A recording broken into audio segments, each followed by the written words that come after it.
The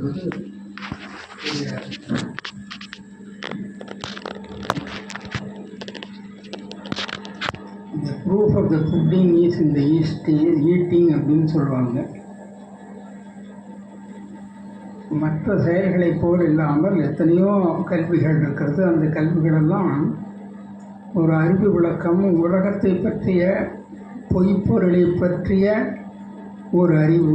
இந்த பிரபஞ்சமானது மித்தையாக இருந்தாலும் எவ்வளோ விஸ்தாரமாக விரிந்து கொண்டிருக்கிறது, அதில் என்னென்ன சுக சௌக்கிய சாதனங்களெல்லாம் அதில் பொருந்தி இருக்கின்றன என்பது போன்ற செய்திகளை நாம் அறிவது. அது படிக்கிற காலத்தில் படித்து அதுக்கு மார்க் வாங்கி வேறு ஏதோ ஒரு தொழில் செஞ்சு சம்பாதிக்கிறது. அப்படி தான் அறிவுங்கிறது பொதுவாக நம்ம சொல்கிறோம். அறிவு பெறுதல்னு சொன்னாக்கா கல்லூரியிலே, பள்ளியிலே, இல்லை உயர்நிலை கல்வி நிறுவனங்களிலே நாம் பெறக்கூடிய அறிவு எல்லாம் படிப்பதற்காக, அதாவது மூளைக்கு வேலை கொடுத்து மூளையை நல்ல விதமாக செயல்படுறதுக்கு ஒரு பயிற்சி அது. அதுபோல் பொய்யான உலகத்தை பற்றிய நிறைய செய்திகளை நிறைய சேர்த்து வச்சுருந்து அந்த பொய்யான ஒரு வாழ்க்கையில் அதுக்கு பயன்படுத்தி உடல் சார்ந்த இன்ப துன்பங்களை அனுபவிப்பது, துன்பங்களை நீக்கி இன்பங்களை அனுபவிப்பது, அதற்காக உரியது அந்த கல்வி. ஆனால் ஆன்மீக கல்வி என்பது அன்றாடம் அனுபவிக்க வேண்டிய ஒரு கல்வி. ஆன்மீகம் மிக மிக இயல்பானது. நாம் தேடி செல்ல வேண்டியதில்லை. நம்முடைய அறியாமையினாலே அது தேடிப் பெற வேண்டிய ஒரு பொருளாக ஆக்கிவிட்டோம். உண்மையிலேயே ஆன்மீகம் என்பதுதான் நம்முடைய இயல்பான வாழ்க்கை. தன்னை மறந்த பேதமையால் தன்னை வேறு யாராகவோ கருதி கொண்டு நித்தியமான ஒரு பொருளை, நிறைவான ஒரு பொருளை, நீக்கமற நிறைந்த ஒரு பொருளாக இருக்கக்கூடிய ஒரு தன்னை சுருக்கி கொண்டு அழியக்கூடிய ஒரு பொருளாக, உலகை சார்ந்திருக்கக்கூடிய ஒரு தனி வியக்தியாக நாம் நம்மை கற்பனை செய்து கொண்டு நம்முடைய இயல்பான முழுமையை இந்த பொய்யான உலகிலிருந்து எதையாவது பெற்று நிரப்பி முழுமை அடைந்து விடுவோம் என்கிற ஒரு முயற்சியிலேயே நம்முடைய வாழ்நாளெல்லாம் சென்று கொண்டிருக்கிறது. அது நடவாத காரியம். ஒரு காலம் நாம் நிறைவான இன்பத்தை இந்த உலகிலிருந்து பெறவே முடியாது. பெறக்கூடியவைகளெல்லாம் அனித்தியமானது மட்டுமல்லாமல் நம்மை அறியாமையில் மேலும் மேலும் மாற ஆழ்த்தி தொடர்ந்து பல பிறவிகளை பெற்று அதன் வழியாக நாம் துன்பம் அவ்வப்போது ஏதோ கொஞ்சம் ஊறுகாய் தொட்டுக்கிறாப்புல இன்பம் வந்தாப்புல இருக்கும். அது இருக்கிற இடம் தெரியாமல் போதும், பின்னாடி துன்பம் தான் வரும். ஆகவே அந்த மாதிரி ஒரு வாழ்க்கையை நாம் இதுதான் சாஸ்வதம், இதுதான் சத்தியங்கிறது போல பெரும்பாலான உலக மக்கள் 100க்கு 99.90% மக்கள் அப்படி தான் நினச்சிட்டு இருக்காங்க. ஆனால் ஏதோ ஒரு குறைந்த சதவிகிதம் ஏதோ பூர்வ புண்ணிய கர்மத்தினாலே தன்னுடைய நிலை, உண்மை நிலை என்ன, நாம் ஏன் இது போன்று இன்ப துன்பங்களில் உழன்று கொண்டு இருக்கின்றோம், நித்திய இன்பம் என்பது இல்லவே இல்லையா, கிடைக்கவே கிடைக்காதா அப்படின்னு ஆராய்ச்சி செய்கிறவங்க ரொம்ப குறைச்சி. அப்படி ஆராய்ச்சி செஞ்சு குருமார்களும் நம்முடைய சாஸ்திரங்களும் வேத வேதாங்கங்களும் இந்த அறுதி உண்மையை சொல்லி வச்சிருக்கு. பல ஆயிரக்கணக்கான வருஷத்துக்கு முன்னாடியே முடிந்து போன விஷயம் அதெல்லாம். இனிமேல் கண்டுபிடிக்க வேண்டிய விஷயம் எதுவும் இல்லை. புற உலகிலே கண்டுபிடிக்க வேண்டிய விஷயங்கள் இன்னும் இருந்து கொண்டே இருக்கும். எவ்வளோ கண்டுபிடித்தாலும் இன்னும் கண்டுபிடிக்க வேண்டியதுங்கிறது இருந்துக்கிட்டே தான் இருக்கும். அதனுடைய இயல்பு அது அப்படி தான் இருக்கும். ஏன்னா மாறும் இயல்புடையது. மாற்றமாம் வையகத்தின் வெவ்வேறாய் வந்தறிவாம் தேற்றனே அப்படின்ட்டு மாணிக்கவாசகர் சொன்னது போல் இந்த உலகம் என்பது க்ஷணந்தோர் மாறிக்கொண்டே இருக்கிறது. காலத்திற்கு தகுந்தாப்புல மாறும். இந்த உலகத்தை பற்றிய அறிவு நம்முடைய வயதுக்கு தகுந்தாப்புல மாறும், நம்முடைய பால் உணர்வுக்கு தகுந்தாப்புல மாறும். நம்முடைய செல்வ செழிப்புக்கு தகுந்தாப்புல இந்த உலக பார்வையும் மாறும். ஒரே பார்வை இல்லை. உலகம் என்பது ஒரே ஒரு உலகம் இல்லை. ஏற்கனவே ஒரு உலகம்னு சொல்கிறோமே தவிர அவரவர்களுக்கு தனித்தனி உலகம். அதுவும் வந்து ஒவ்வொரு காலத்தில் ஒவ்வொரு மாதிரி உலகம். கல்யாணம் பண்ண உடனே பார்த்தீங்கன்னு சொன்னாக்கா அந்த உலகம் ரொம்ப மகிழ்ச்சிகரமான உலகம். இந்த மாதிரி ஒரு உலகம் தொடர்ந்து இருக்கணும், இது அடையாமல் விட்டுட்டோமே அப்படின்னு நினச்ச உலகம் 10 நாள்லேயே மாறி போயிடும். அந்த மாதிரியெல்லாம் நம்ம பார்க்குறோம். அதனால் உலகம் என்பது வெளியில் இல்லை. உலகம் என்பது நம்முடைய பார்வையில் இருக்குது. திருக்கு திருஷ்டி அப்படின்ட்டு அதுக்காக தான் அதை பிரித்து வச்சாங்க.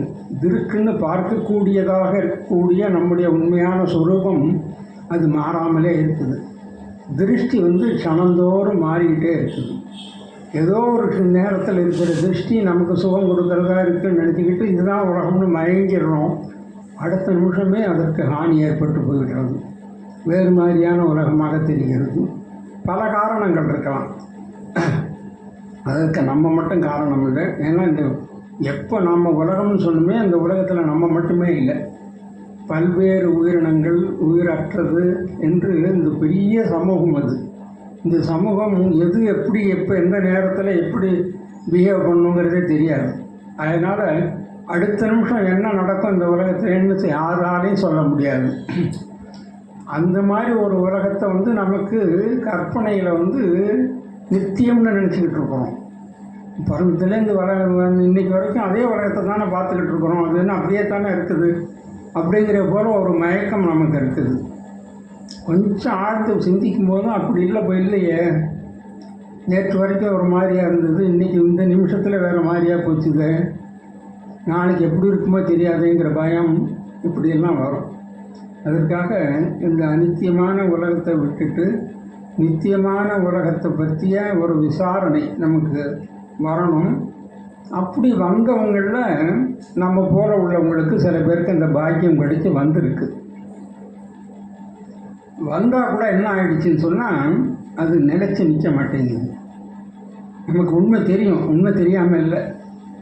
இப்போ நம்ம இத்தனை வருஷமாக அவங்களுடைய இதுக்கு இப்படி பார்த்தாக்க 10 வருஷம் 15 வருஷம் 20 வருஷம் 30 வருஷமாக இந்த வேதாந்த பாடங்களெல்லாம் கேட்டுக்கிட்டு இருக்கோம்.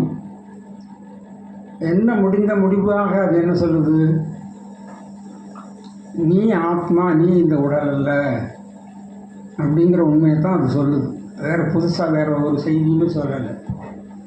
என்ன சொல்லுது? ஒரே செய்தி தான். நீ இந்த உடம்பல்ல, நீ அழியாத உயிர், எங்கும் நிறைந்த பரம்பொருள் நீதான். உனக்கு சுக துக்கங்கள்ங்கிற மாற்றமே கிடையாது. நீ சர்வசதா காலமும் பூரணமானவன், நிறைவானவன். நீ தன்னை மறந்த பேதமையினால் உன்னை ஒரு அல்ப ஜீவனாக கருதி கொண்டு அந்த அல்பத்திலிருந்து முழுமை அடைஞ்சிடலாம், உலக பொருள்கள் எதையாவது சேர்த்து கொஞ்சம் முழுமை அடைஞ்சிக்கலான்னு கொஞ்சம் கொஞ்சமாக சேர்த்த எடுத்து உடம்புல பூசி குண்டாயிடலாம்னு நினைக்கிறாப்புல நம்ம ஏதோ முயற்சி பண்ணி ஏமாந்துக்கிட்டு இருக்கிறோம் அப்படிங்கிறது இங்கே பெரும்பாலானவங்களுக்கு தெரியும். தெரிஞ்சால் கூட அந்த ஞானம் வந்து நிலைக்க மாட்டேங்குது. அறிவு இருக்குது, ஆனால் அனுபவம் இல்லை. இந்த அறிவை அனுபவிக்கிறதுக்கு வேண்டிய பக்குவம் நம்மக்கிட்ட இல்லை. முடவங்கையில் கொடுத்த தேன் போல் நம்மக்கிட்ட இருக்குது. தத்துவமசிங்கிற வாக்கியத்தை சொன்னோன்னா அகம் பிரம்மாஸ்மின்னுட்டு புரியுது. அது வந்து எப்படி நக்கிறது, அதை எப்படி வந்து சுவைக்கிறது அப்படிங்கிறது தெரியல. கையில் தேன் இருக்குது, ஆனால் அதை சுவைக்க தெரியலை நமக்கு. அதுக்கு என்ன காரணம்னு சொன்னாக்கா,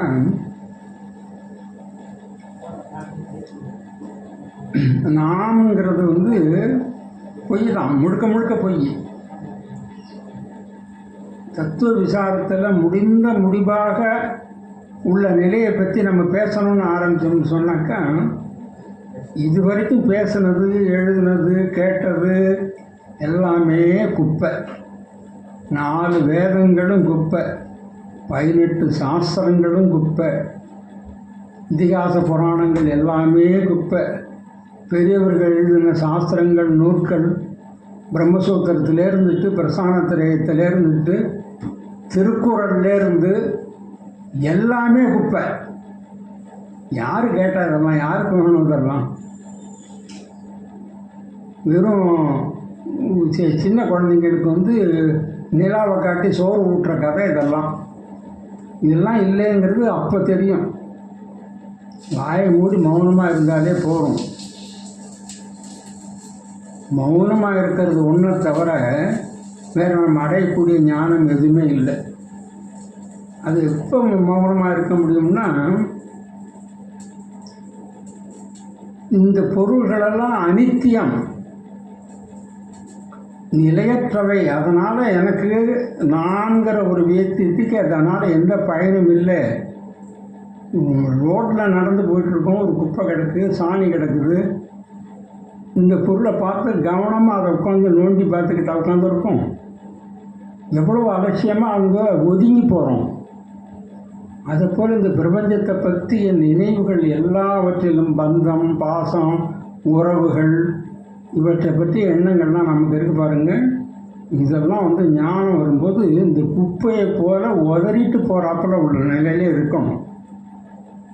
இந்த பொருள்களுக்கெல்லாம் பொருள் இருக்குது, அதனால் எனக்கு பயன் இருக்குது அப்படின்னு நினைக்கிறது இந்த சாஸ்திர ஞானத்தில் முதல் படி. ஏன்னா நம்ம அறியாமையில் இருக்கிறோம். அறியாமையிலேருந்து வெளி வர்றதுக்கு அறியாமையிலேருந்து தான் வெளி வரணும். நம்ம அறிவு தனியாக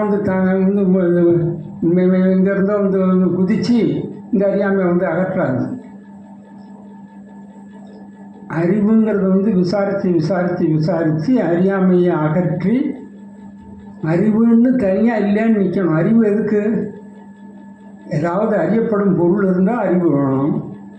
அறிவே அறியப்படுறதுக்கு பொருளே இல்லைங்கும் போது அறிவுன்னு தனியாக என்னத்துக்கு?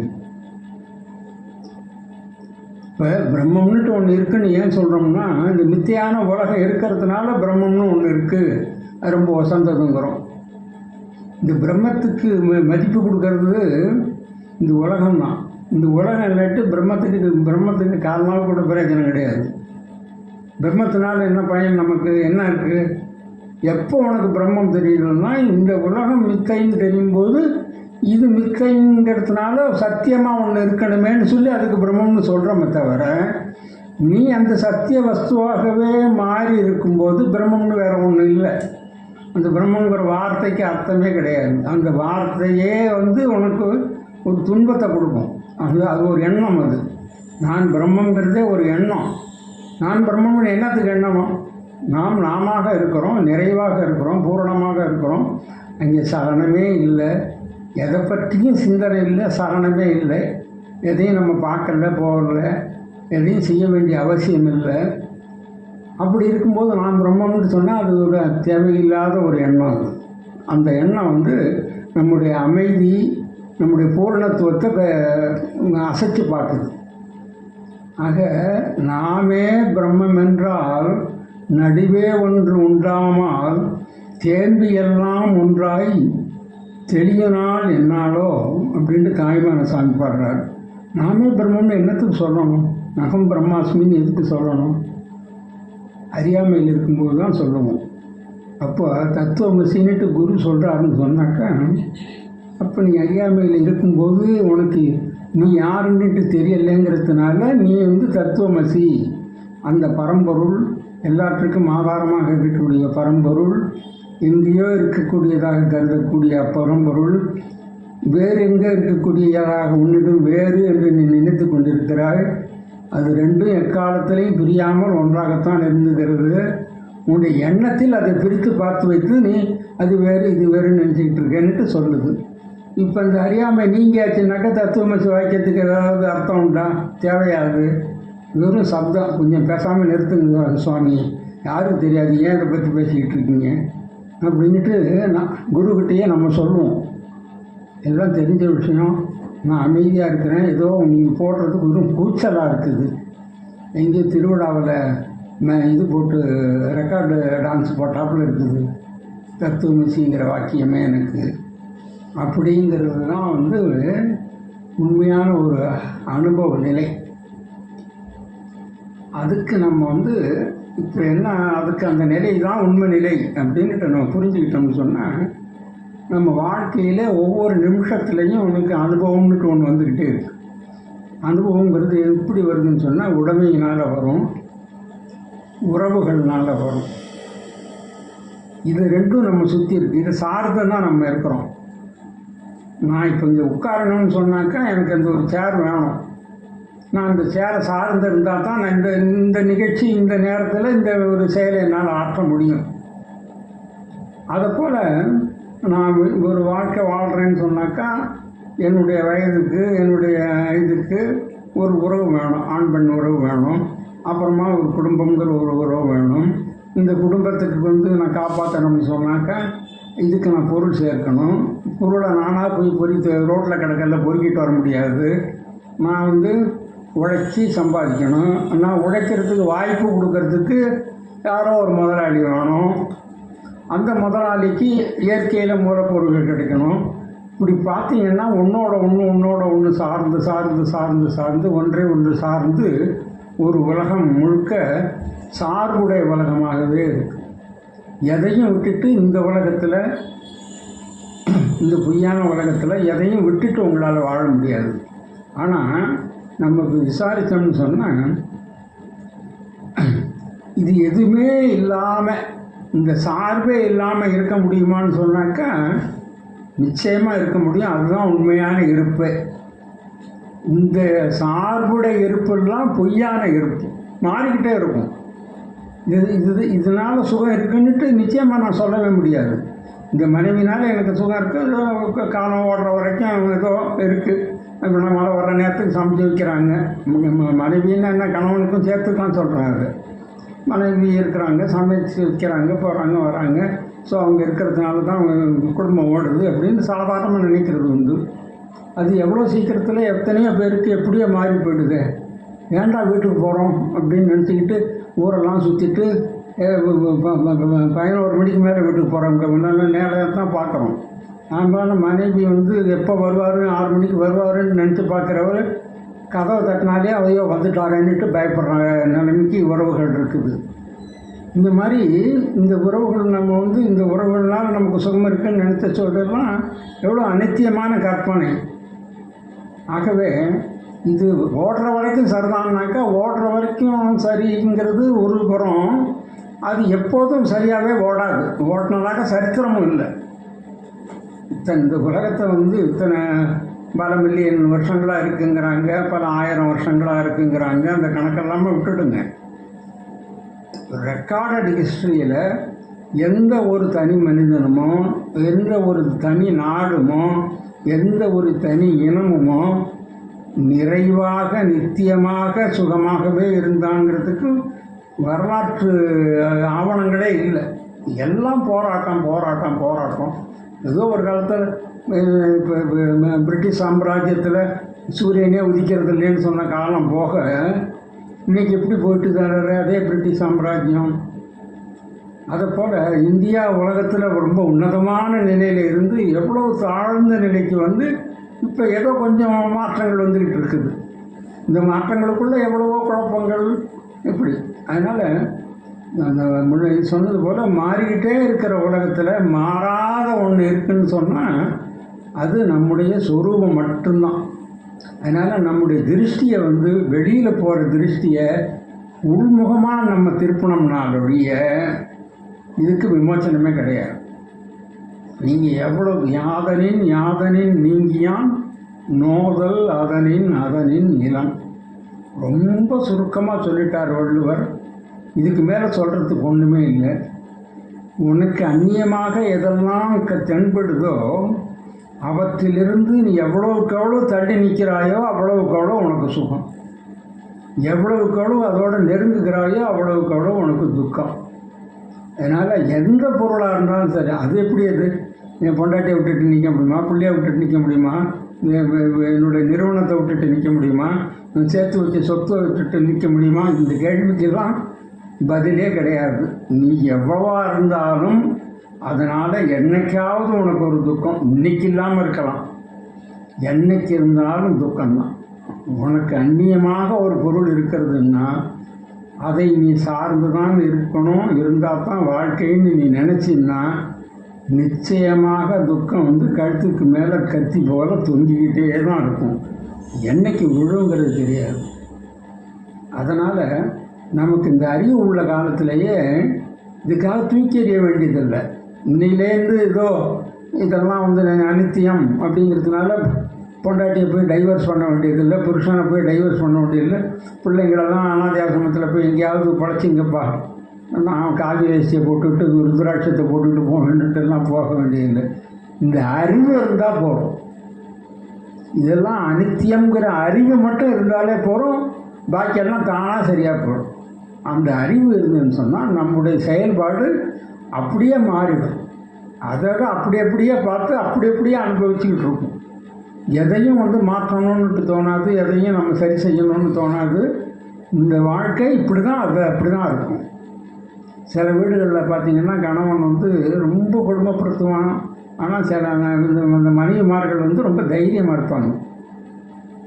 என்னடி இந்த ஆள் இந்த மாதிரி படுத்துகிறான், நீ பாட்டுக்கு பேசாமல் இருக்கேன்னு, அது கிடக்கிறது விடுங்க, அது அப்படிதாங்க அப்படின்ட்டு சொல்லிட்டு பேசாமல் போடுவாங்க. கண்டுக்கவே மாட்டாங்க. அதுக்காக வந்து வெளியிலையும் குறை சொல்ல மாட்டாங்க, அவங்களும் வருத்தப்பட மாட்டாங்க. அதை போல் அதாவது மாயோட இயல்பு இப்படி தான் அப்படின்னுட்டு அந்த பொம்பளைங்ககிட்டேருந்து நம்ம கற்றுக்கணும். இது இப்படி தான் இருக்கும், இது இப்படி தான் இருக்கும், இது போய் என்னத்துக்கு அதை போய் நம்ம மாற்றணும் முயற்சி பண்ணிக்கிட்டு accept it as it is. எதுவுமே வந்து ஏற்றுக்கொள்ள பழகிட்டோம்னு சொன்னால் வாழ்க்கை ரொம்ப இனிமையாக இருக்கும். நம்ம மாற்றணும்னு நினைக்கும் போது தான் எல்லா துன்பங்கள்லேயும் போய் மாட்டிக்கிறோம். இந்த மாதிரி ஒரு அமைப்பு வருது, சூழ்நிலை வந்துட்டுது அப்படின்னா சாதாரணமாக சில நேரங்கள் வரும். கீழே விழுந்தாக்கா அப்படியே விழுந்தே கிடக்கணும் அப்படின்ட்டு சொல்லலை. கீழே விழுந்தால் உடனே எழுந்திருக்க வேண்டியதுதான். சில விஷயங்கள் நம்ம கையை மீறி சில காரியங்கள் உலகத்தில் நம்ம வாழ்க்கையில் நடக்கிறத பார்க்குறோம். அதெல்லாம் வந்து அப்படியே ஏற்றுக்கணும்.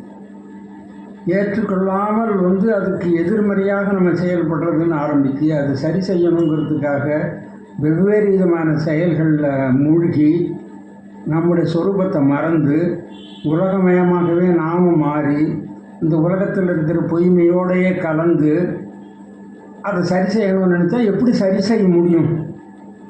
சாக்கடையில் இருக்கிறவன் சாக்கடைக்கு வெளியில் இருந்தால் தான் சாக்கடையை சுத்தப்படுத்த முடியும். சாக்கடைக்கு உள்ளேயே இருந்துக்கிட்டு சாக்கடை சுத்தப்படுத்துறேன்னா எப்படி சுத்தப்படுத்த முடியும்? நம்ம வெளியில் வந்துடணும். நம்ம வெளியில் நின்று அதை சாக்கடைன்னுட்டு பார்க்கணும். அப்படி பார்த்தோம்னு சொன்னால் தான் அதை வந்து நம்மளால் வந்து சுத்தப்படுத்த முடியும். ஆகவே இந்த உலகத்தை பற்றிய பிரம்மத்தை பற்றிய அறிவு நாம் வந்து இந்த உடம்பு இல்லை. அஷ்டாவக்கிரர் என்ன சொல்கிறார்? தேகம் பிருதக்கிருத்திய சிதி விஸ்வாமிய திஷ்டதி அதுனைவ சுகி சாந்தோ பந்தமுக்தோ பவிஷ்யதி. தேகம் பிருதக்கிருத்திய, இந்த புளியங்கோடுற இதில் வந்து ஓட்டையும் இதையும் பிரிக்கிறது போல் நான்ட்டு இப்போ ஒரு எனக்கு எண்ணம் வர்றது இல்லையா? இந்த நான்கிற எண்ணத்தில் இது உடம்பு இது ஆன்மா அப்படின்னு எப்போ நீ பிரிச்சுட்டியோ இப்போ இது ரெண்டும் கலந்து போய் ஒன்றா இருக்குது. எது நான்கிறதுல குழப்பம் இருக்குது நம்மக்கிட்ட. பெரும்பாலான நேரத்தில் இதை நம்ம கண்ணுக்கே தெரியறதில்லை. இந்த மாதிரி ஒன்று இருக்குதுன்னே தெரியல. இதுதான் நான் ஏமாந்துக்கிட்டு இருக்கிறோம். நல்லா விசாரித்து பிரித்து இது வேற இது வேற, இது வந்து இப்போ கொஞ்ச நாளையில் வாடி போயிடும், இது என்றைக்குமே வாடாது, அதனால் இது வந்து மாறிக்கிட்டே இருக்கும், இது எப்போ தோன்றியது, இது அழியும், இது வந்து புற சூழ்நிலைக்கு பாதிப்புக்கு உள்ளாகக்கூடியது, இதை வந்து எதையுமே இதை வந்து அசைக்க முடியாது, இது நிறைவாக இருக்குது, இதுக்கு எதுவுமே வேண்டியதே இல்லை, இது தானாகவே தன்னிலேயே சுகமாக அப்படியே சுகமாகவே அமர்ந்திருக்கு, இது சுகத்தை தேடி தேடி அலைஞ்சு ஏமாந்துக்கிட்டே இருக்குது அப்படின்ட்டு புரிஞ்சுக்கிட்டு இதை பிரித்து அந்தாண்ட தூக்கி போட்டுட்டு இதில் நினைவு நின்னு சொன்னால் அதுதான் அந்த நிமிஷம்தான் உனக்கு முக்தி. முக்திங்கிறது வேறு எங்கேயோ இல்லை, என்றைக்கோ வரப்போகிறது இல்லை. அதெல்லாம் நான் பிரம்மசூத்திரத்தை படிக்கணும், பிரஸ்தான திரயத்தெல்லாம் பிடிக்கணும், இந்த குருக்கிட்ட போகணும், அந்த குருக்கிட்ட போகணும், மூக்கை பிடிச்சிக்கிட்டு உட்காந்துருக்கணும், காலங்காலே பிராத காலத்தில் எழுந்திருக்கணும். இதெல்லாம் வந்து பயிற்சி காலத்தில் ஆரம்ப காலத்தில் ரொம்ப அனுகூலம் இல்லாமல் இல்லை. ஆனால் இந்த விஷயம் தெரிஞ்சு போச்சுன்னா இது எல்லாமே மிக்க. நீ தூங்கிறது, எழுந்திருக்கிறது, காலை மாலை மதியம் எல்லாமே ஒன்று தான். வெறும் உன்னுடைய எண்ணத்தில் தான் காலை மாலை மதியம் பிராத காலம், நல்லது கெட்டது எல்லாம் தான். எப்போ நீ இதை விட்டுட்டு இங்கே வந்துட்டின்னு சொன்னால் இதை பாக்கி எல்லா சாஸ்திரங்களும் 4 வேதமும் ஆகட்டும், புராணங்கள், இதிகாசங்கள், இருக்கக்கூடிய அறநூல்கள், இது எல்லாமே இதுதான், இதோடு சேர்ந்தது. இது பொய்யன்னு தூக்கி வரும்போது எல்லாம் அதோடய போடும். அங்கே எதுக்குமே மதிப்பு கிடையாது, எதுக்குமே வேல்யூ கிடையாது. ஏன்னா ஆனால் இதுதான்ட்டு நீ தீர்மானம் பண்ணி இதில் நிற்கணும். இப்படி நின்றுன்னு சொன்னாக்கா உனக்கு காரியங்களே அற்று போயிடும். நீ செய்ய வேண்டிய காரியம்னு இந்த உலகத்தில் எதுவுமே கிடையாது. என்ன செய்யணும், எதுக்கு செய்யணும், என்ன செஞ்சு என்ன பண்ண போகிறோம், செய்கிறதுக்கு ஏது, எனக்கு அவயவங்கள் ஏது, என்கிட்ட வகுப்பற்ற ஆன்மாகவாக நான் இருக்கிறேன், ஏகரசமாக இருக்கிறேன், அகண்டமாக இருக்கிறேன். அகண்டத்தில் வந்து ஏது கை வேறு, கால் வேறு, இந்திரியங்கள் வேறு, மூச்சு வேறு, அது வேறு, இது வேறன்னா இருக்குது. அதாவது அந்த மாதிரி ஏதாவது இருந்ததுன்னா ஒன்றுக்கு ஒன்று ஏதாவது வேலை செய்யணும், போகணும், வரணும். எதுவுமே இல்லை இங்கே. அதுவாகவே நான் இருக்கிறேன், நிறைவாக இருப்பேன், பூரணமாக இருக்கிறேன், புனிதமாக இருக்கிறேன். அங்கே எந்த விதமான மாற்றங்களுக்கும் வேலை இல்லை, எந்த விதமான செயல்களுக்கும் இங்கே வேலை இல்லை. அகர்த்தா அபோக்தா, எதையும் போக்தான்னு அனுபவிக்கக்கூடியதுக்கு என்கிட்ட மனசே இல்லை. எங்கிட்ட குறையே இல்லைங்கிறதுனால எதையும் தேட போகிறது இல்லை, எதையும் அடைய போகிறது இல்லை, அடையிறது எதையும் நான் அனுபவிக்க போகிறது இல்லை. அனுபவ வடிவமாகவே இருக்கிறேன்.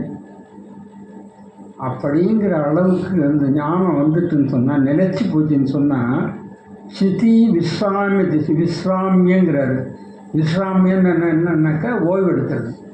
சாயங்காலம் ஓடி விளையாண்டு நல்லா வந்து நீங்கள் விளையாண்டுட்டு வந்து அப்பாடான்னு படுத்து உடம்பை மறந்து கிடக்குறீங்க பாருங்கள், அதுதான் விஸ்ராமியங்கிறது, ஓய்வு. பிரம்மத்தில் ஓய்வுங்கிறது அதுதான் பிரம்ம நிஷ்டைன்னு சொல்கிறது. அதில் போய் அசங்காமல் அதில் இருக்கிறதுனாக்கா என்னன்னா இங்கேருந்து விலகி இதுவாக நிற்கிறது. சரி, இதுதான் இது நிற்கிறதுங்கிறதெல்லாம் இப்போ இது யாருக்கு புரியலை? இதை இவ்வளோ நாள் பேசுகிறது யாருக்காவது புரியலையா? எல்லாருக்கும் தான் புரியுது. ஆனால் இந்த நேரம் நீங்கள் சுகமாக தான் இருக்கீங்க, அதில் சந்தேகமே கிடையாது. இந்த நிமிஷம் சுகமாக தான் இருக்கீங்க. ஆனால் இது கேரண்டியா அடுத்த நிமிஷம் வந்து நீங்கள் சுகமாக இருப்பீங்கன்ட்டு இல்லை. ஏன் இவ்வளோ பெரிய ஞானம், இவ்வளோ பெரிய ஒரு உண்மை இந்த சுகத்தை கொடுத்து, ஆனால் இது உங்களுக்கு சந்தேகமே இல்லை, இதுதான் உண்மை, இதுக்கு மேலே ஒன்றும் இல்லைங்கிறத பற்றி உங்களுக்கு ஒரு திடமான ஞானம் வந்தாச்சு. ஆனாலும் இது வந்து இந்த மாதிரி எத்தனையோ தடவை கேட்டிருக்கோம், இன்றைக்கி மட்டும் இல்லை, எத்தனையோ தடவை கேட்டுட்டு இதுதான் உண்மைன்னு நினச்சிக்கிட்டு வெளியில் போகும்போதெல்லாம் நல்லாயிருக்கும், வீட்டுக்கு போகும்போது நல்லாயிருக்கும், யார்கிட்ட கொஞ்சம் நாள் பேசும்போது இன்னைக்கு சத்சங்கம் ரொம்ப நல்லா இருந்தது, நான் இப்போ சுத்தமாக என்னை மறந்து இருந்தேன், எதுவுமே எனக்கு தெரியல, அப்படியெல்லாம் பேசுவோம். கொஞ்ச நாள் கழிச்சு ஏதாவது ஒரு சின்ன நிகழ்ச்சி நடக்கும், வீட்டில் வந்து காப்பி ஆற்றிட்டு இருக்கும்போது டம்பர் கீழே விழுந்துடும், டங்குன்னு சத்தம் கேட்கும், நீங்கள் எல்லாம் பொட்டுன்னு வெடிச்சு போடும். ஏன் நிற்கல? அது வந்து ஸ்திரப்படலை. ஸ்திரப்படாததுக்கு காரணம் என்னன்னு சொன்னாக்கா வாசனை. நம்ம பிறக்கும்போதே வந்து இது பொய்யான உலகம், இதெல்லாம் நம்ம பிறக்கும்போதேங்கிறது எல்லாமே தப்பான வார்த்தைகள், வேறு வழி இல்லாமல் பேச வேண்டிய. நம்ம என்றைக்குமே பிறக்கலை, என்றைக்கும் பிறக்கவும் இல்லை, என்றைக்கும் சாகவும் இல்லை, என்றைக்கும் நம்ம துக்கப்படவும் இல்லை, நாம் சுகப்படவும் கிடையாது. இதுதான் உண்மை. ந நிரோதோ நச்சோத்பத்தி ந பக்தோ ந சாதக ந முமுட்சுர்மைவ முக்த இத்தியேஷாம் பரமார்த்ததான்னுட்டு கடைசியாக சொல்லி கௌடபாதர்லேருந்துட்டு ஆதிசங்கரர்லேருந்துட்டு எல்லோரும் சொல்லியாச்சு. யாரும் என்றைக்கும் பிறத்தல் இல்லை, யாரும் என்றைக்கும் சாவல்லை, முமுட்சுன்னு ஒருத்தன் கிடையாது, முக்தன்னு ஒருத்தன் கிடையாது, குருன்னு ஒருத்தன் கிடையாது, சீடன்னு ஒருத்தன் கிடையாது, தெரிஞ்சவன்னு ஒருத்தன் கிடையாது, தெரியாதவன்னு ஒருத்தன் கிடையாது, பாவின்னு யாருமே இல்லை, புண்ணியாத்மான்ட்டு யாருமே இல்லை. எல்லாம் உன்னுடைய எண்ணம் தான். இதுதான் முடிவான பொருள். இதுக்கு மேலே உனக்கு உபதேசம் பண்ணுறதுக்கு எதுவுமே இல்லை என்கிட்ட அப்படின்லாம் சொல்லிட்டு போயிட்டாங்க. ஆனாலும் அந்த நேரத்தில் கொஞ்சம் நம்ம போல் இது கேட்டு கேட்டு பழக்கினவங்களுக்கு இந்த உண்மை தெரியுது. இந்த இது வேதாந்த பயிற்சி இல்லாதவங்களுக்கு அது என்ன என்ன என்ன எல்லாத்தையும் மூட்டிட்டு அதெல்லாம் ஒன்றுமே இல்லைன்னா நான் எப்படி பிழைக்கிறது அப்படின்ட்டு அவங்களுக்கு சந்தேகம் வரும். நமக்கு சந்தேகம் வரல. நமக்கு இருக்கிற பிரச்சனை என்னன்னாக்கா அதில் நிற்க முடியலை. நமக்கு இருக்கிற பிரச்சனை அதில் நம்மளால் நிற்க முடியலை. நிற்க முடியாமல் இருக்கிறதுக்கு என்ன காரணம்னு சொன்னாக்கா, திருப்பி நீங்கள் இந்த மித்தையான உலகத்தை சத்தியமாக நினச்சிட்டு பேச வேண்டி வந்துடுது. இது வரைக்கும் என்ன சொன்னோம்? இந்த உலகம் முழுக்க மித்தை தான், அதில் அணுகுளவு கூட சத்தியம் இல்லை. சுத்தமான சத்தியத்தில் கர்மாவே கிடையாது. அங்கே அறியாமையே இல்லை, அறியாமை அகற்ற வேண்டிய அவசியமும் இல்லை, அறியாமையினால எந்த துன்பமும் இல்லை, யாரும் துன்பப்படலை. யார் துன்பப்பட்டா? துன்பம்னா என்ன அப்படிங்கிற நிலையில தான் உண்மை அப்படின்னு சொல்லிட்டு துன்பப்படுறோம், இந்த துன்பத்தை நீக்கணும் அப்படின்ற மறுபடியும் பேசுனாக்கா அது பொய்யா நிஜமா? இதுதான் முரண்பாடு. இந்த முரண்பாடு ஏன் வருதுன்னு சொன்னாக்கா, நம்ம இந்த அறிவு அறிவாக தனியாக இருக்குது, ஆன்மாவோடு அது கலக்கலை. ஆன்மா என்னான்ட்டு நம்ம இவ்வளோ நாள் தீர்மானம் பண்ணி பண்ணமே, அந்த ஆன்மா நீ அறிஞ்சதுக்கு முன்னாடியும் அப்படியே இருக்குது, அறியாயத்துக்கு முன்னாடியும் அப்படியே தான் இருக்குது. அது என்றைக்கும் ஒரே மாதிரியாக இருக்குது. உன்னுடைய மனசில் உன்னுடைய மித்யாஸ்வரூபத்தில் அஜ்ஞானம் இருந்தது, மித்யாஸ்வரூபத்தில் இருந்த அஜ்ஞானம் போச்சு. அது எப்போதும் அப்படியே தான் இருக்குது. அதனால் அதில் எந்த மாற்றமும் நீ புதுசாக புளியை போட்டு தேய்ச்சி அதை களிம்பெல்லாம் இப்போ போய் நீ நீக்கிறது. என்றைக்குமே அதில் களிம்பு சேராது. களிம்பு சேராமல் சுத்த சத்துவமாக பளபளன்னு படிச்சுன்னுட்டு எல்லாத்துக்கும் ஆதாரமாக அது இருந்துக்கிட்டே தான் இருக்க. இப்போ நம்ம இருக்கிறதா நினச்சி இப்போ கழிவு சுத்தப்படுத்தியிருக்கிறோம். இந்த இருக்கிறதா நினச்சி கழிவு சுத்தப்படுத்தணும் பாருங்கள். இந்த மாதிரி இருக்கிறதா நினச்சது தான் வாசனைங்கிறது.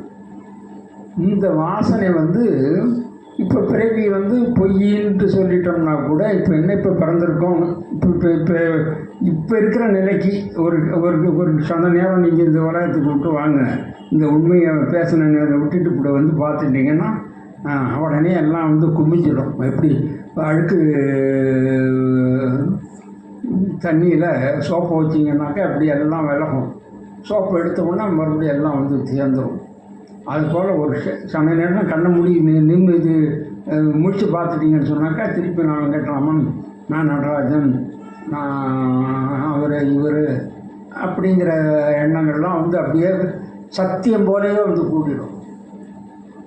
முழு சத்தியமாக எவ்வளவு நேரம் நம்ம பிரம்மமும் இந்த தேகத்துக்கு சம்மந்தமே இல்லாத நான்கிறது எவ்வளோ திடமாக நமக்கு தெரிஞ்சுதோ, அதுக்கு பதிலாக என்னாகும்? நான் தேகம், இந்த உலகத்தை சார்ந்திருக்கக்கூடியவன், எனக்கு நாமம் உண்டு, ரூபம் உண்டு, நான் இதை சார்ந்திருக்கிறேன், இந்த பிரபஞ்சத்தை சார்ந்திருக்கிறேன், இந்த பிரபஞ்சம் இல்லாமல் நான் இல்லை அப்படிங்கிறோம்னா ரொம்ப சட்டலாக சூக்ஷ்மமாக உள்ளே சேர்ந்துடும். அதுதான் வாசனைன்னு சொல்கிறது. இது நம்ம என்ன பண்ணுவோம், பல பிறவிகள்னால இது நமக்கு ரொம்ப தடிப்பாக இருக்குது. தடித்து போயிருக்கிறதுனால யாரையும் கேட்காம தானாக நுழைஞ்சிருது. ஆத்ம ஞானத்துக்கு முயற்சி பண்ண வேண்டியிருக்குது. எது நம்ம சொரூபமோ, எது நம்ம இயல்போ, அதுக்கு முயற்சி பண்ண வேண்டியிருக்கு. பொய்யாக வந்ததை நீக்கிறதுங்கிறது வந்து ஆனால் பொய்ன்னு தெரிஞ்ச கையோடு போக வேண்டியதை வந்து அவ்வளோ சிரமப்பட்டு நீக்க வேண்டிய அவசியம் வந்துருக்கு. சாதனையின்றி ஒன்றை சாதிப்பார் உலகில் இல்லை, ஆதலால் இந்த நான்கும் அடைந்தவர்க்கு அறிவு உண்டாகும் அப்படின்னு எத்தையும் 7வது 10வது பாடலாம் என்னமோ கவியில் 250 பாடல் படித்த பிறகும் இந்த 7 விட்டு நம்ம வர்றதே இல்லை. அந்த 7க்குள்ளேயே இன்னும் இருக்கிறோம். படிச்சுட்டோம், 258 பாட்டும் படிச்சுட்டோம், மனப்பாடம் பண்ணிட்டோம், எல்லாம் நமக்கு புரிஞ்சு போச்சு. ஆனால் இந்த சாதனையை செய்கிறது, சாதனையை செய்யாமல் அது என்ன சொன்னிச்சிங்கிறது அறிவாக மட்டும் உள்ளே வாங்கி வச்சுக்கிட்டு இருக்கிறோம். அந்த அறிவாக இருக்கிறது வந்து நமக்கு பயன்படாமல் சுமையாக இருக்குது. நம்ம இதில் என்ன ஆகிடுது, நான் படித்தவன், நான் ஒரு குருமார், நான் இவரோட வந்து 1 மணி நேரம் 2 மணி நேரம் வேணாலும் இந்த வேதாந்தத்தை பற்றி நான் பேசுவேன் அப்படிங்கிறதுக்கு பயன்படுறக்கூடிய ஒரு செய்தியாக மட்டும் என் தலையில் உட்காந்துக்கிட்டு இருக்க தவிர அது என்னுடைய இதயத்துக்குள்ளே இறங்கலை.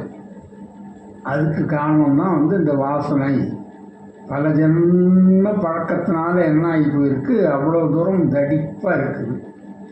அதை வந்து கொஞ்சம் கொஞ்சமாக தான் நீக்கணும். கொஞ்சம் கொஞ்சமாக நீக்கணும்னு சொன்னாக்கா அவங்கவுங்க பக்குவத்தை பொறுத்து கொஞ்சம் உடனே கூட நீங்கும், இல்லை சில வருஷங்கள் கூட ஆகும். ஆனால் விடாமுயற்சி வேணும். எப்படி ஆன்மாங்கிறது முயற்சியற்றது, அதாவது எஃபர்ட்லெஸ் இஸ் பிரம்மன்னுட்டு சொல்லுவாங்க. எந்த முயற்சி எதுக்கு முயற்சி பண்ணணும், எங்கும் பறந்து இருக்குது, இங்கே இருக்குது, இங்கே மேலே இருக்குது, கீழே இருக்குது, சைடில் இருக்குது, மூச்சில் இருக்குது, எல்லாம் அதில் தான் நான் இருக்கேன். என்கிட்ட பிரம்மம் இல்லை. இந்த நான்கிற அறியாமை எங்கே இருக்குன்னா இந்த பிரம்மத்தில் தான் இருக்குது. இந்த பிரம்மத்துக்கு போகிறதுக்கு எங்கேயும் கையை அசைக்க முடியல. இங்கேயும் இருக்குது, அங்கேயும் இருக்குது. நான் அசைச்சேன்னு சொன்னாக்க பிரம்மத்துக்குள்ளே தான் அசைஞ்சிக்கிட்டு இருக்கிறேன். அதை போல் அவ்வளோ சர்வ வியாதியாக இருக்கக்கூடிய அந்த பிரம்மத்தெல்லாம் நான் தேடி அடைய வேண்டியதில்லை. தன்னை மறந்த பேதவியினாக இந்த இது ஏன் அவ்வளோ தூரமாக போச்சுன்னு சொன்னால் மறந்தத்தினால். தன்னை மறந்தவன் பிறந்திருந்து தீராத சுழற்காற்றுற்ற செத்தை போல் சுற்றி சுற்றி பேராத காலநேமி பிரமையில் திரிவன் போதமாராயும் தன்னை தான் என்று அறியும் அவ்வளவும் தானே. ரொம்ப நாளையெல்லாம் இல்லை. ஏன்னா அது இல்லாத பொருளாச்சே. இல்லாத பொருள் வந்து எதை வச்சு விரட்டணும்? இல்லாத பொருள் இல்லாதுன்னுட்டு தெரிஞ்சுக்கிறது தான் வேணும். அதுக்கு என்ன பண்ணணும்? இல்லாத பொருள்னு தெரிஞ்சுக்கத்தான் வேணும். அதுக்கு வேறு எந்த ஒரு முயற்சியும் அதுக்கு வேண்டியதில்லை. அது இருக்குதுன்னுட்டு நம்மளாக கற்பனை பண்ணிக்கிட்டு இருந்தோம், இப்போ இல்லை. அதை வந்து நம்ம மறந்துட்டோம். புதுசாக அதுக்காக தான் வடமொழியில் என்ன சொல்லுவாங்க, இது பிரத்திய விஜ்ஞா அப்படிம்பாங்க. ஞானம் வந்து வெளியிலேருந்து வர்றதில்லை, திருப்பி ஞாபகப்படுத்திக்கிறது. இருக்கிறது அது, அதை மறந்தோம், இப்போ திருப்பி ஞாபகப்படுத்திக்கிறோம். அப்போ ஞாபகம் நீ மறக்கும்போதும் அது உங்கள்கிட்ட தான் இருந்தது, ஞாபகப்படுத்திக்கும் போதும் உங்கள்கிட்ட தான் இருக்குது. புதுசாக இங்கேருந்து வரல. அது உற்பத்தியான பொருள் இல்லை. உற்பத்தியான பொருளாக இருந்தால் என்ன ஆகும்? நசிச்சிடும். உற்பத்தியான பொருள் என்ன? ஒரு காலத்தில் இல்லாதது. இல்லாத பொருள் வந்ததுன்னு சொன்னாக்கா அது மட்டும் இருக்குமா என்ன? அதுவும் போயிட தான் போடும். அது இல்லாத பொருளாக எது இருந்தாலும் அது வந்ததுன்னா போய்த்தான் தீரும். அதனால் ஞானங்கிறது வரக்கூடியது இல்லை. ஞானங்கிறது இருக்கக்கூடியது என்பதை உணர்வது தான். அதனால தான் அதுக்கு பேர், ஞானத்துக்கு இன்னொரு பேர் உணர்வுன்னு பேர். உள்ளது அப்படிங்கிறத வந்து உணரணும். உள்ளதில் உள்ள பொருள் உள்ளதோ அப்படின்னு கேட்குறார். அது இல்லாமல் அந்த பொருள் இருக்குதா? அது எக்காலத்தில் இருக்கக்கூடியது. அதனால் நம்முடைய சொரூபம் வந்து அவ்வளவு தெளிவாக நமக்கு தெரிகிற சொரூபத்தை என்ன பண்ணிடுறோம், நம்முடைய வாசனை பலத்தினால திரும்பி மறந்துடுறோம். திரும்பி மறந்து திரும்ப முயற்சி பண்ணுறோம். அடைந்த ஞானம் சொன்னால் இந்த விசாரிப்பினால் ஏற்பட்ட தெளிவை வந்து விடாமல் பிடிச்சிக்கணும். நிறைய சோதனைகள் வரும். இந்த உண்மைகள் புரிஞ்ச பிறகும் சோதனைகள் வரும். அது எப்படி விட்டுட்டு இருக்க முடியும் என்னால் அப்படின்ட்டு நமக்கு நாமே கேட்டுட்டு அது ஒரு நியாயம் போல் நம்ம பேசுவோம். எவ்வளோ பெரிய அறியாமைங்கிறது நமக்கு தெரியாமல், அப்போ உனக்கு புரியலைன்னு அர்த்தம். நீ புரிஞ்சுக்கிட்ட தான் நடிக்கிற, உண்மையாக நீ புரிஞ்சுக்கல, மேம்போக்காக ஏதோ புரிஞ்சுக்கிட்டு இருக்கிறேன்னு அர்த்தம். ஞானத்தில் குறைபாடு இல்லை, உன்னுடைய புரிதலில் தான் குறைபாடு. அதாவது எதுவுமே இல்லைங்கும்போது இருந்ததுங்கிற கற்பனையை பிடிச்சு வைக்கணும்னு ஏன் நினைக்கிற? இப்போ ஒரு நண்பர் இருக்கிறாரு, அவருக்கு கல்யாணம் ஆச்சு. கல்யாணம் ஆன பிறகு இதுக்கு முன்னாடி கல்யாணம் ஆகலை, அவருக்கு ரொம்ப காலம் வரைக்கும் கல்யாணம் ஆகலை. அப்புறமா கல்யாணம் ஆச்சு. கல்யாணம் ஆன பிறகு ஏதோ ஒரு காரணத்தினால அவங்க பிரிகிறாங்க. நான் கல்யாணம் ஆகாத ஆளு தான், இடையில ஆச்சு, இடையில பிரியுது அப்படின்னு சொன்னால் எப்படி சேர்ந்ததை நீ சரின்னு எடுத்துக்கிட்டியோ அதை போல் பிரிந்ததையும் சரின்னு எடுத்துக்கிட்டேன்னா உனக்கு பிரச்சனையே வராது. சேர்ந்ததை மட்டும் சந்தோஷம்னுட்டு நினச்சிக்கிட்டு நீ பிரியறதை மட்டும் துக்கம்னு நீ நினச்சின்னா எங்கே துக்கம் யார்கிட்ட இருக்குது? வெளியில இருக்குது. எல்லாமே எண்ணங்கள் தான். அதாவது உலகத்தில் சாதாரணமாக வேதாந்தத்தில் என்ன சொல்லுவாங்கன்னா, வேதாந்தத்தோட நோக்கம் என்ன? வேதாந்தம் படிக்கிறோம் நம்ம, வேதாந்தங்கிற வார்த்தையை கூட விட்டுடுங்க. சர்வ ஜீவராசிகளுக்கும் ஏதோ ஒன்று முயற்சி பண்ணிக்கிட்டு இருக்கிறாங்க. என்னங்கிறத பற்றி தெளிவாக தெரியல, என்னமோ பண்ணிக்கிட்டு இருக்கிறாங்க, ஏதோ ஒன்றுக்காக பண்ணிக்கிட்டு இருக்கிறாங்க. எல்லாரும் ஆக்டிவிட்டீஸில் தான் இருக்கிறாங்க. ஏதோ ஒரு முயற்சி, ஏதோ ஒரு செயல், எதுலேயோ ஒன்றில் தான் இருந்துக்கிட்டு இருக்காங்க. யாரப்பா எங்கே பார்த்தாலும் ஒரே ஏக்கம். இந்த பக்கம் இந்த பக்கம் 100 கார் ஓடுது, இந்த பக்கம் இது ஓடுது, ஆடு ஓடுது, மாடு ஓடுது, மனுஷன் ஓடுறான், ஏறுறான், இறங்குறான், எதோ பண்ணுறான். ஒருத்தன் கூட சும்மா உட்காந்துடல. யாருக்காவது நிறுத்தி என்னடா பண்ணிகிட்டு இருக்க, எங்கடா போகிற, எதுக்காக இது பண்ணிகிட்ருக்க அப்படின்னு கேட்டாக்க அப்போ ஏதோ செய்கிற செயலுக்கு சொல்கிறான், அது சொல்லுவான். இதுதான் உன் வாழ்க்கையோட நோக்கமானா இது இல்லை, இது என் வாழ்க்கையில் இது மட்டும் நோக்கம் இல்லை, நாளைக்கு நான் வேறு எதை கூட செய்வேன் அப்படிமா. ஆனால் வாழ்க்கையில் நோக்கம் என்னங்கிறது அவனுக்கு தெரியலை. 99% பேருக்கு தெரியலை. எல்லாம் படிச்சிருக்கிறோம், பிஹெச்டி வாங்கினவன்லாம் நிறையா இருக்கிறான். கூப்பிட்டு கேளுங்க, என்ன உன்னுடைய வாழ்க்கையில் நோக்கம் என்ன, என்னத்துக்காக நீ இது பண்ணிகிட்டு இருக்கிற அப்படின்னு கேளுங்க. தெளிவாக யாருக்குமே தெரியாது. இங்கே வேதாந்தத்துக்கு விசாரிக்க ஆரம்பித்தவனுக்கு தான் ஓரளவுக்கு கொஞ்சம் தெரியும். அதையும் நம்ம அப்பப்போ மறந்துடணும், அது வேறு விஷயம். அட்லீஸ்ட் நமக்கு என்னங்கிறது ஓரளவுக்காவது தெரியும். அதாவது அத்தியந்த துக்க நிவர்த்தி, பரமானந்த பிராப்தி. எறும்பிலிருந்து பிரம்மா வரைக்கும் எல்லாருக்கும் என்ன நோக்கம்னா அத்தியந்த துக்க நிவர்த்தி, துக்கமே கலவாத ஒரு நிலை, சுகப்பிராப்தி, பரமசுகம், கொஞ்சம் கூட துக்கம் கலவாத ஒரு சுகம். இதுதான் எல்லா ஜீவராசிகளுக்கும் தெரிஞ்சது தான். ஆனால் அவங்களுக்கு தெரியல. அது அவங்க பண்ணுற ஒவ்வொரு காரியம், ஒரு கல்யாணம் பண்ணிக்கிறான்னாலும் இதுக்கு தான் காரணம். கல்யாணம் இல்லாமல் இருக்கிறது அவனுக்கு துக்கமாக இருக்குது. அவன் அப்போ இருக்கிற நிலையில், அப்போ இருக்கிற மனோநிலையில் அவனுக்கு கல்யாணம் இல்லாமல் இருக்கிறது துக்கமாக இருக்குது. அதை நீக்கணும். கல்யாணம் பண்ணிக்கிட்டோம்னாக்கா சுகம் கிடைக்கும். காலேஜில், மெடிக்கல் காலேஜில் சீட்டு கிடைக்காதது துக்கம், சேர்த்தாக்கா அது எனக்கு சுகம் கிடைக்கும். இப்படி எலிமெண்ட்ரி ஸ்கூலில் எல்கேஜிக்கில் இந்த காலேஜில் இந்த ஸ்கூலில் கிடைச்சதுன்னாக்கா கிடைக்கலங்கிறது துக்கம். இப்படி ஒவ்வொரும் பார்க்குறதுக்கு வெவ்வேறு நோக்கத்துக்காக செயல்பட்டுக்கிட்டு இருந்தாலும் கூட எல்லாருக்கும் இருக்கக்கூடிய இது என்னன்னு சொன்னாக்கா அத்தியந்த துக்க நிவர்த்தி, பரமானந்த பிராப்தி.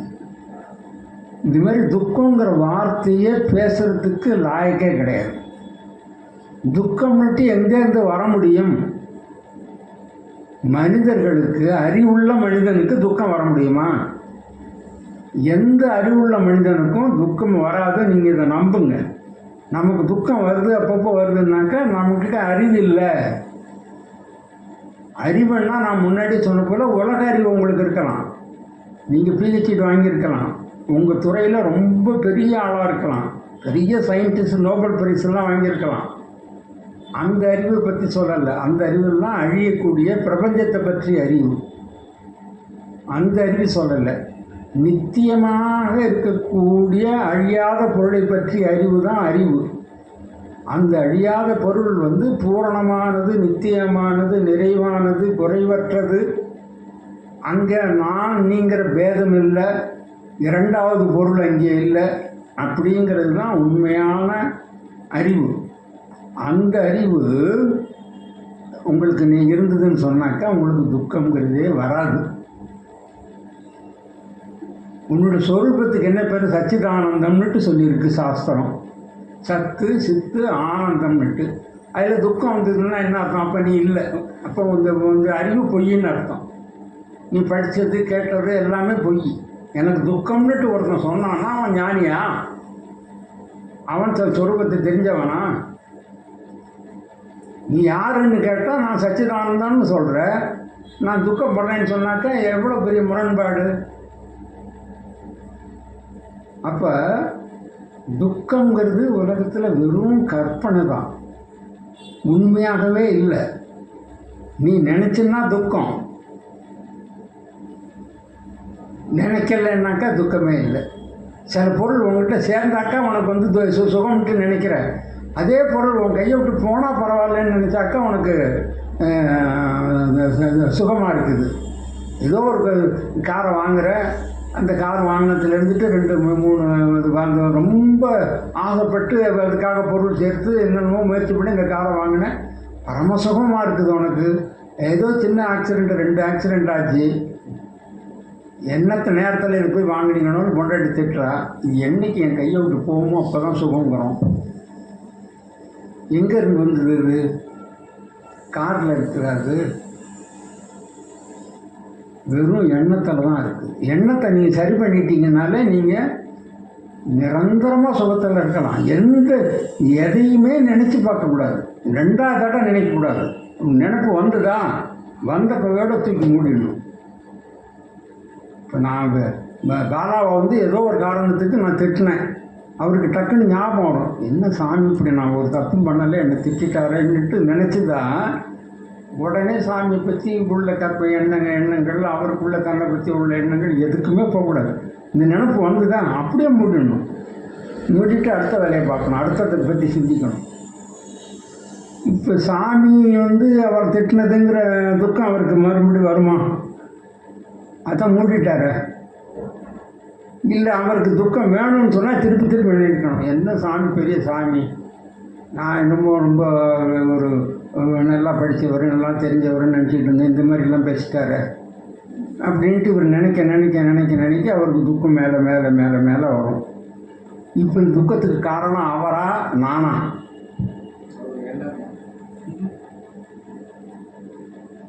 அதனால் உங்களுக்கு எதிரி தனக்குத்தானே நண்பன், தனக்குத்தானே பகைவன் அப்படின்ட்டு கீதையில் சொல்லணும். அதனால் நீங்கள் வந்து எண்ணங்களை வந்து உங்களால் துறக்க முடிந்தால் அதை விட சிறந்த துறவு வேறு எதுவுமே இல்லை. துறவிலேயே மிகச்சிறந்த துறவு மனத்துறவு தான். அதனால் இந்த வாசனைகளெல்லாம் உங்கள்கிட்ட போகணும்னா, நம்முடைய ஞானம் நிலை பெறாமல் இருக்கிறதுக்கு காரணம் நம்ம என்ன கண்டுபிடிச்சோம்னு சொன்னால், இந்த வாசனைகள் வந்து பலமாக நம்ம திருப்பி தேக புத்தியிலேயே இழுத்துக்கிட்டே போகுது. அதனால் வந்து நம்ம ஞானத்தில் நிற்க முடியலை அப்படின்ட்டு சொன்னோம் இல்லையா? அதுக்கு வந்து புத்திசாலித்தனமாக இருந்து இந்த வாசனைகள் வந்து எண்ண வடிவில் தான் வருது. மனசுங்கிற ஒரு பெரிய ஒரு ஆயுதத்தை பயன்படுத்தி தான் வந்து நம்மளுக்கு கஷ்டத்தை கொடுத்துக்கிட்டு இருக்குது அப்படின்னு சொல்லி ஒன்று மனசை வந்து ஆஃப் பண்ணலாம். அப்படி ஆஃப் பண்ணுறதுங்கிறது ரொம்ப பேருக்கு கஷ்டமாக இருக்கும். நினச்ச உடனே டக்குன்னு ஆஃப் பண்ண முடியாது. அங்கே அப்புறம்தான் நம்ம திருப்பி அஞ்ஞானத்துக்குள்ளேயே வரணும். அஞ்ஞானத்துக்குள்ளே வந்து நல்ல காரியங்கள் செய்யணும், புண்ணியம் இல்லை பாவம் இல்லைன்னு ஒரு தடவை சொல்கிறோம். இப்போ ஆனால் இதுக்கு தீக்கணும்னு சொன்னால் வேறு வழி இல்லை. இங்கேயே திரும்பி வந்து நீ நல்ல காரியங்களை செய்யணும். நல்ல காரியங்கள்னு சொன்னால் என்ன, தனக்குன்னு இல்லாமல் பிரத்தியாருக்காக நீங்கள் உழைக்கிறதுன்னு ஆரம்பிச்சிங்கன்னு சொன்னாலே உங்களுக்கு மனசு சுத்தமுடைய ஆரம்பிச்சிடும். கர்ம யோகமாக செய்யணும். எதையும் வந்து தனக்குன்னு செய்யாமல் எந்த காரியத்தையுமே நீங்கள் பாருங்கள், சாதாரணமாக பிரத்தியாருக்காக செஞ்சு பாருங்கள், மனசில் எவ்வளோ சந்தோஷம் வருதுன்னுட்டு. நமக்குன்னு செஞ்சுக்கிற காரியத்தில் கிடைக்கிற சந்தோஷத்தை விட கீழே விழுந்துட்டான் அப்படியே கிடக்கிறான் ஓடி போய் அவனை தூக்கி விட்டோம்னு சொன்னாக்க அதில் ஒரு மகிழ்ச்சி நமக்கு கிடைக்கிது தெரியுமா. ஒன்றும் பண்ணலை, காசு பணம் கூட செலவு பண்ணலை. அதுபோல் நம்ம சக்திக்கு முடிஞ்சது உண்மையாக கஷ்டப்படுறோம்னா அந்த கஷ்டத்துலேருந்து கொஞ்சம் நிவர்த்தி பண்ணோம்னா நமக்கு ஒரு சுகம் கிடைக்கும். இந்த சுகங்கள்லாம் இருக்கு இல்லையா, இந்த செயல்கள்லாம் என்ன ஆகும்னு சொன்னால் நம்முடைய வாசனையோட பலத்தை வந்து கொஞ்சம் கொஞ்சமாக நீக்கும். அதோட வந்து தெய்வ உபாசனைக்கு வந்து வேதாந்தத்தில் வந்து ஒரு அதிகமான வேல்யூ ஒன்றும் கிடையாது. ஆனால் எங்கே இருக்குன்னா உங்கள் வாசனா ட்ரயத்துக்கு அது பயன்படும். உங்கள் மனசை சுத்தப்படுத்துறதுக்கு அது பயன்படும். நீங்கள் புரிஞ்சுக்கிட்ட இந்த வேதாந்தத்தினுடைய மையமான பொருளை நீங்கள் புரிஞ்சுக்கிட்டது உங்களுக்கு நிலை நீக்கணும்னு சொன்னால் மனசு அலையாமல் இருக்கணும். மனசு அலையாமல் இருக்கணும்னு சொன்னாக்கா இந்த மாதிரி நீங்கள் செய்யக்கூடிய தெய்வ பக்தியினாலையும் பிறருக்கு உதவுறதுனாலையும் அந்த இது வந்து சுத்தப்படுத்திக்கிட்டே வரும். அந்த மாதிரி சுத்தப்படுத்தும் போது இந்த ஞானம் வந்து நிலையாக நிற்க ஆரம்பிக்கும். அதுக்கு எல்லாம் பயன்படும். இதெல்லாம் பொய் தான், இதெல்லாம் மித்தையை சேர்ந்தது தான், எல்லாம் பிரபஞ்சத்தை சேர்ந்தது தான். எல்லாம் மும்மூர்த்திகளும் பிரபஞ்சத்தை சேர்ந்தவங்க தான். பிரபஞ்சம் இல்லாமல் மும்மூர்த்திகளுக்கு வேலையே கிடையாது. பிரம்மா விஷ்ணு சிவனுக்கெல்லாம் எந்த வேலையும் இல்லை, அந்த மாதிரி யாருமே இல்லை. ஆனால் நீங்கள் எவ்வளோ காலம் வரைக்கும் இந்த பிரபஞ்சம் இருக்குதுன்னு நினைக்கிறீங்களோ, நான் ஒரு ஜீவன் நினைக்கிறீங்களோ, அது வரைக்கும் அவங்களுக்கெல்லாம் வேலை இருக்குது. இதெல்லாம் விட்டுட்டு இதெல்லாம் இல்லையே ஒன்று நினச்சிங்கன்னா அதோட அவங்களும் காலி ஆகிடுறாங்க. அப்போ அவங்க காலி ஆகும்போது காலி ஆகட்டும், பரவாயில்ல. இப்போ நம்ம இருக்கிற நிலைக்கு அவங்க தேவைன்னாக்கா உபாசனை பண்ணுங்க, போங்க, கோவிலுக்கு போங்க, பக்தியை வந்து பூர்ணமாக செய்யுங்க, பலன் எதிர்பார்க்காமல் செய்யுங்க. எல்லாம் இறைவனுக்கு தெரியாமல் இது நடக்கும். ஒரு ஞானம் நமக்கு இருந்துன்னு சொன்னால் இந்த மாதிரி இந்த நிகழ்ச்சி நடக்குது, அது வந்து இப்படிலாம் எனக்கு இந்த மாதிரி எனக்கு வந்து இந்த தீங்கு அவர் செஞ்சிட்டாரு அப்படின்னு சொல்லி நான் வருத்தப்படும்போது, வருத்தப்படுறது வந்து மிக மிக மிக அறியாமை. எப்படி வருத்தப்பட முடியும்? அந்த இறைவனுக்கு தெரியாமல் அவர் வந்து எனக்கு தீங்கு செஞ்சாரா? இவர் எனக்கு செஞ்ச தீங்கு இறைவனுக்கு தெரியாதா? இறைவன் எல்லாம் அறிந்தவன்னுட்டு சொல்கிறான். அவனுக்கு இலக்கணமே என்ன? எங்கும் இருப்பவன், எல்லா உயிருள்ளும் இருப்பவன், அகம் ஆத்மா குடாகேச சர்வபூதாதயஸ்தித. நான் ஆத்மா, எல்லா எறும்பிலிருந்து பிரம்மாதி பிபீலிகாந்த தனுஷு நான் இருக்கிறேன் அப்படின்னா இவர் என்னை திட்டுறதுக்கு முன்னாடியே அவருக்கு தெரியும். திட்டுறதுக்கு பிறகு இல்லை, திட்டுறதுக்கு முன்னாடியே தெரியும், திட்டுறப்பவும் தெரியும். திட்டிட்டு நான் வருத்தப்படுறதையும் பார்த்துக்கிட்டு அவர் சிரிச்சுக்கிட்டு இருக்கிறாரு உள்ள. அப்போ அவருக்கு தெரியாமலா நடக்குது? அவருக்கே தெரிஞ்சு நடக்குதுன்னு சொன்னால் அதை யார் தடுக்க முடியும்? அவர் தடுத்திருந்தா தடுத்துருக்கலாம்ல. தடுக்கிறதுக்கு அவருக்கு சக்தி இல்லையா? அவருக்கு இன்னொரு பேர் சர்வசக்திமான். அப்போ தடுக்கிறதா இருந்தால் அவர் தடுத்துருக்கலாம்ல. அது ஏன் தடுக்கல? அப்போ நீ இந்த உன்னுடைய பாவத்தில் நீ இருக்கக்கூடிய நிலையில் நீ இந்த கஷ்டத்தை நீ அனுபவித்து உன்னுடைய கர்மா உன்னுடைய வாசனை தீரணும். அதுக்கு இவரை பயன்படுத்திக்கிட்டார். அதனால் இவர் மேலே கோபப்படுறதுக்கு கோபப்படலாமா? பைபிளில் தான் கேட்குறாரு, 7 தடவை மன்னிச்சா போருமா அப்படின்னுட்டு. எங்கேயோ ஒரு வசனம் இருக்குது. அது வந்து சார் ஒருத்தர் வந்து தப்பு செஞ்சவங்களுக்கு வந்து 7 தடவை மன்னிச்சா போருமா? 7 தடவையா? 77 தடவைன்னு நான் சொல்லியிருக்கிறேன், 7 தடவைங்கிறியே அப்படின்ட்டு கேட்குறாரு கிரைஸ்ட்டு. அதனால் யாரையுமே, அதாவது நேற்று இந்த ஷார்ட்ஸில் பார்த்தேன், சாய்பாபா சொல்கிறாரு, உன்னை அடித்தவனை திருப்பி அடிக்கிறதுக்கு உனக்கு அதிகாரம் இல்லைங்கிறார். உன்னை அடித்தவனை திருப்பி அடிக்கிறதுக்கு உனக்கு அதிகாரம் இல்லைங்கிறார். உனக்கு அதிகாரம் இருக்குன்னு சொன்னால் என்ன அர்த்தம்? அந்த அதிகாரம் அவர்கிட்டேருந்து வரணும், அவருக்கு தெரியாமல் இருக்கணும். அவர் ஒரு நிகழ்ச்சியை நடத்தி வச்சிருக்கிறாரு. இந்த மாதிரி வழி நீ இவர் என்னை அடிக்கணுங்கிறத அந்த நிகழ்ச்சியை அவர் நடத்துகிறாரு. அப்போ நீ எது பண்ணாலும் அவருக்கு எதிராக பண்ணுறேன்னு அர்த்தம். நீ வேணா ரொம்ப உன்னால் பொறுக்க முடியலன்னா, பகவானே எனக்கு இந்த மாதிரிலாம் கஷ்டம் வருது, அவர்னால என்னை கொஞ்சம் காப்பாற்றுன்னுட்டு வேணா கேட்கலாமே தவிர, திருப்பி அவரை அடிக்கக்கூடாது, அடிக்கிறதுக்கு உனக்கு அதிகாரம் கிடையாது அப்படின்னு சொன்னாக்கா, என்னுடைய ஆணையை நீ மீறியவன், நீ என்னுடைய பக்தனே இல்லை. இந்த மாதிரி ஒரு உலகத்தில் மக்கள் வாழ்ந்தாங்கன்னா அந்த உலகம் எப்படி இருக்கும்? கற்பனை கூட பண்ணி பார்க்க முடியுதா நம்மால்? அது இல்லை உலகம். ஆன்மீகம்னா இதெல்லாம் ஆன்மீகம். நம்ம ஆன்மீகம்னாக்கா நம்ம சாதாரணமாக கோயில் குளத்துக்கு போகிறது, வீதி போட்டுக்கிறது, பொட்டு வச்சுக்கிறது, காவடி எடுக்கிறது, விரதம் இருக்கிறது, இதெல்லாம் தான் ஆன்மீகம் நினச்சிட்டு இருக்கிறோம்.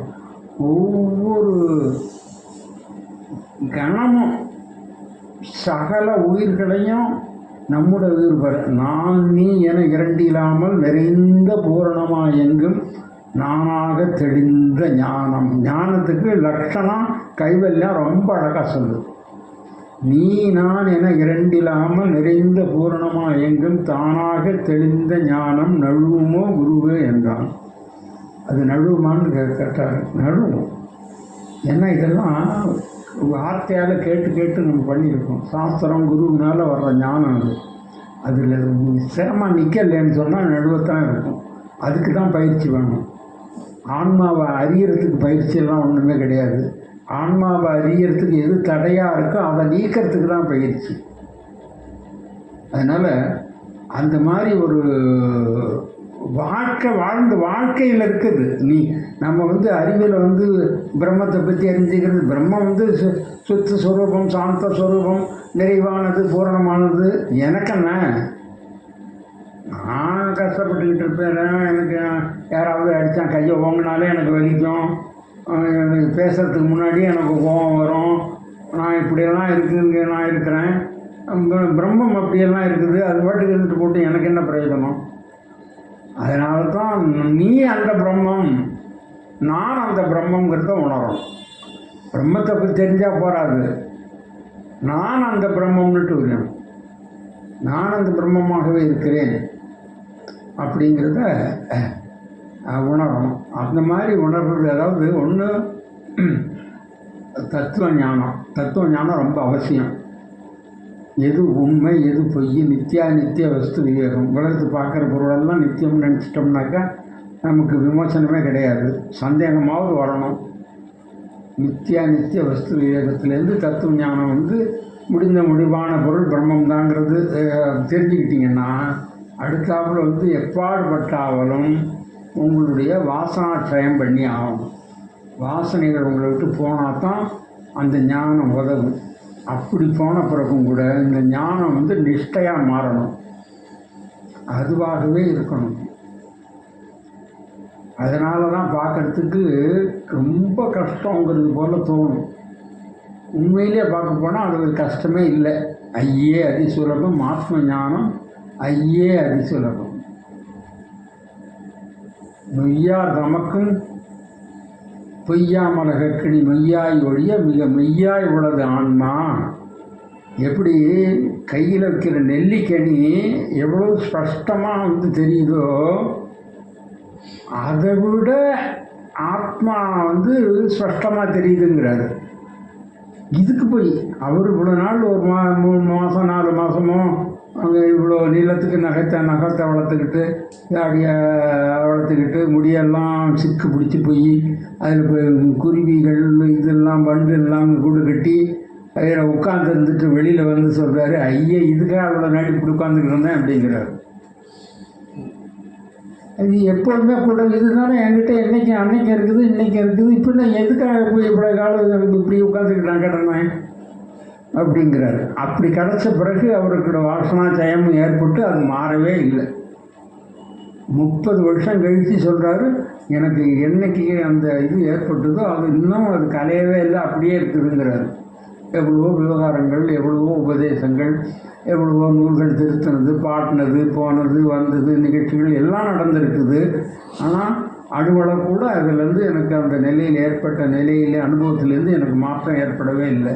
அப்படியே தான் இருக்குன்னா புதுசாக மறுபடியும் ஒன்றும் இல்லை. என்கிட்ட இருக்கிறது என்னன்னு தெரிஞ்சு